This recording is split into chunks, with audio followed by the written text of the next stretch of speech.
Hi there and welcome to Lorena's Labyrinth. My name's Anna Pirelli.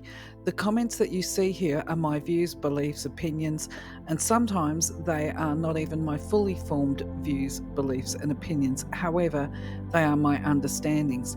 Please do retain an open mind and reflect on any of the content and your comfort levels. If your views differ, please feel free to leave a comment. Also remember, it is possible to disagree in respectful ways. My way is not necessarily your way and vice versa.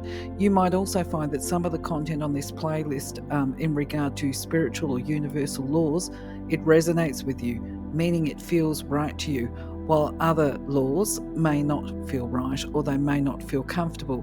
If this is the case, the information is either not right for you or it is not right for you right now, and it might never be right for you at any given time. It really doesn't matter. As an earthy and practical person, I can put my hand up with all honesty and say that I have at different times had the same feelings about some of the content in here, and with some of them I still have a level of skepticism within my viewpoints, but I choose to retain an open mind about the things that I don't fully understand for a few reasons. Firstly, because I believe it would be supreme arrogance to think that we all know all of the answers while we have a body, and because what is right for one of us is not necessarily right or suitable for all of us, and I choose to respect the differences. Please do leave your opinions, beliefs.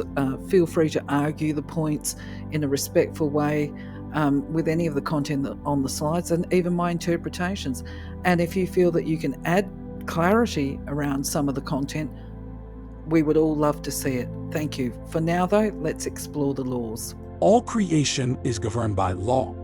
The principles that operate in the outer universe, discoverable by scientists, are called natural laws. But there are subtler laws that rule the hidden spiritual planes and the inner realm of consciousness. Contained within these laws, or conditions, is the true nature of matter. Knowledge of these laws has an effect upon the mental urges. Mind is the builder. Stay in full mindfulness of the application of universal law as related to self and to others, and know that in love all life is given. In love all things move. In giving one attains. In giving one acquires. In giving, love becomes the fulfillment of desire, guided and directed in the ways that bring the more perfect knowledge of self as related to the universal, all-powerful, all-guiding, all divine influence in life. Love is life. When we go back, merge with the God source, in some infinitesimal but profound way, we expand the mind of God. Our higher self always points the best and most perfect way, and it is ours to listen and choose or reject what we hear. It does not blame, but patiently tries again to show the perfect way, the loving way. All of creation pushes forth. We are ever becoming. Identity ever remains. Universal law number 1. The law of abundance. Also known as the law of opulence or the law of success. By creating visualizations of abundance, we draw an energy of success into our reality. Success can be found in communication, spirituality, relationships, and the environment. When creating the abundance of financial gain, remember to be in this world, but not of this world. We are more than the sum of our possessions. So hi there, welcome back to Lorena's Labyrinth. I'm Anna Pirelli. Today we're going to be having a brief look at the law of abundance, which obviously has just gone up. Now, when I uploaded the passage today, I actually fixed some of the grammatical errors that are basically all over the internet at the moment, because from a position of hindsight, I realised it was quite poorly written. I think and feel that actually it reads far more clearly now and it's easier to understand. The only thing that I think is a really good discussion point in regard to the law is this business of when creating the abundance of financial gain, remember to be in this world but not of this world. That can be difficult to manage and navigate actually, but also to clarify what does it actually mean. From my perspective, I think it's about being emotionally detached from your material possessions. That doesn't mean to say that we shouldn't have material wealth, and that it's not okay to have abundance in that, because we all know what it's like to be broke. If you're broke and you're living in POV, your quality of life can actually be impacted, because we all need money in this day and age to be able to survive at the very least, and thriving actually can cost money as well. Poverty creates health problems, actually. So money does have importance as far as the quality of life of a person. But there is big buts with this. I perceive it as saying that, regardless of whatever wealth you create, financial wealth, prosperity, life can change in a heartbeat. And if we measure our self-worth by our material possessions, what kind of assets we've got in the house, how many assets we've got, how much money we've got in the bank, and that kind of thing, what's left? If it was all to go, and it can be wiped out so quickly, it can be due to a hurricane, it can be any number of things, natural disaster, poor business choices, recessions, whatever, money can go in a blink, right? So it's like, well, how do we find our happiness when the money is gone? And if we've made money our God, how do we get happiness if there's nothing else there for us? So I feel that it relates to not only this aspect, but if we make money our master or mistress, if we like, and it's our driving force, it's our driving motivation, then it can invariably lead to great harm to the people around us. A lot of the time, we see more and more of this in modern times, and this is where people justify undermining or backstabbing people in the pursuit of their financial goals to get that promotion or whatever. And I certainly have noticed over the last 20 years, it just has become so much, they call them corporate psychopaths or something like that. They seem to be far more prevalent. A lot of people call it narcissism. Yep, well, there's certainly an increase in narcissism in the last 20 years as well. And they seem to know no limitations when it comes to just how they get to these financial goals that they want, or the success that they see that they deserve or should have. Now, obviously, the problem with this kind of thought, this is the way I see it, is that there's no regard or respect for those people around them. And the other aspect of this is that because we're talking about a community or a collective, if you like, we are more, or society in the world is more than each one of us individually. So when we harm these people around us in pursuit of our goals, that law of karma will come into play down the track. What goes out does return to us. We don't always, as individuals, if we've been hurt by somebody, we might not see that happen. We'll be talking about karma in a little while. I'm going to try and stick to the pursuit of abundance here, right? If we're overly attached to it anyway, there will be repercussions at some point in time. And I immediately think of somebody. I'm going to show you this slide.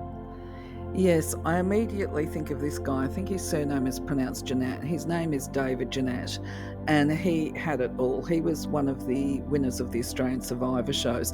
I want to put a little disclaimer in here, because I'm actually really not into these shows, because I don't think they show or I don't believe they're very good role models for the viewers, especially young ones. And when Survivor first came out, I actually refused to watch it, and I had to go and do a field placement in a remote area, and I had to share accommodation with some young people, and they were absolutely obsessed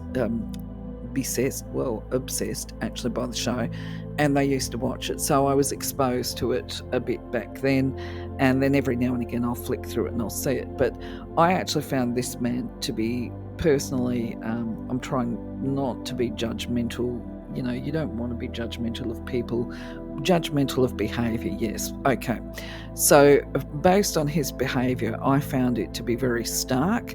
He seemed to have no restrictions and limitations on how he would stab a person in the back, because he wanted to win, and he was very transparent, not with the people that he was playing the game with, but he would actually talk to the cameramen. Obviously they do their interviews, and he would explain and outline how he was going to stab these people that trusted him in the back. because he wanted to win, and it was all about winning for him. But anyway, where I'm going with this is this guy, he didn't need to do that because he's actually quite charismatic. If he'd put aside those gnarly traits, he probably would have won anyway because he was physically fit, athletic, super good looking, very charismatic, and just really charming. And this is how he managed to deceive everybody on the team, if you like. And when he won, it was really apparent that while he won the game, he might have won the goal, but he didn't have the respect of anybody that played the game with him. It was pretty apparent nobody really had much time for him after that. Now, because I'm doing this as well, and while it is about the universal laws, I actually did a brief numerology on him, and I would perceive that this guy actually has the Midas touch, and I'd be very surprised if he didn't have some psychic ability.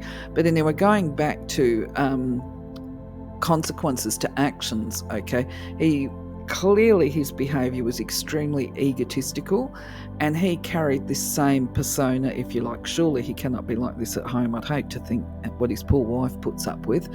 But anyway, he did manage to get himself a spot on the TV show The Apprentice, and he brought the same social skills to the table. And I saw this little bit I had to watch because actually I like to see karma play out every now and again. And I saw it in the adverts.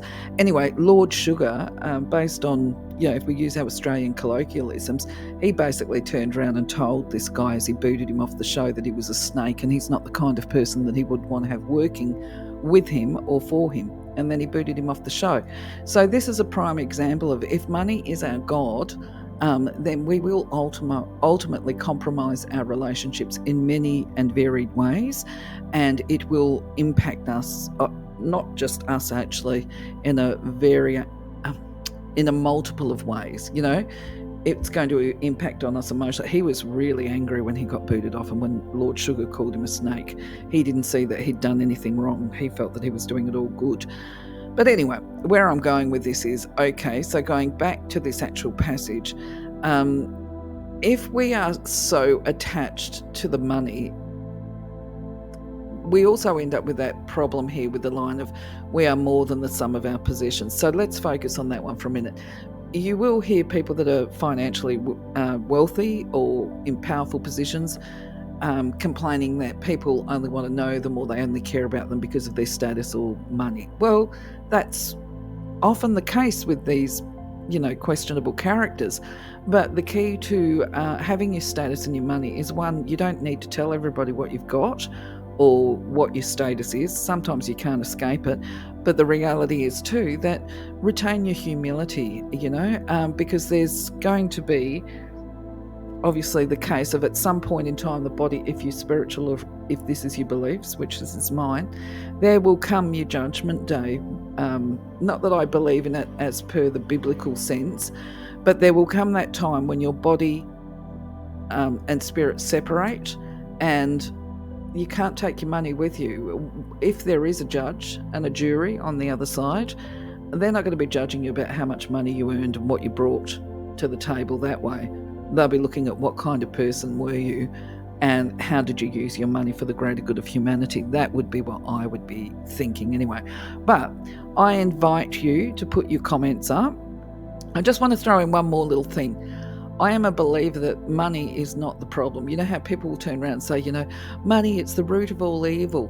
No, it's not. I don't believe that for a moment, because money in itself actually does not have any energy. It's a piece of paper.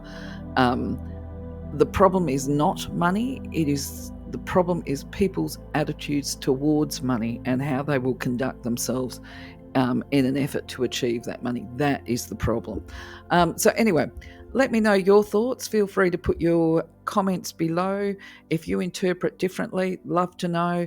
I'll check out the comments and get back to you. In the meantime, though, for now, I'm going to kick along, get cracking, and do some work on the other videos to go up. So, my friends, take care, be blessed, have a wonderful day. Bye-bye.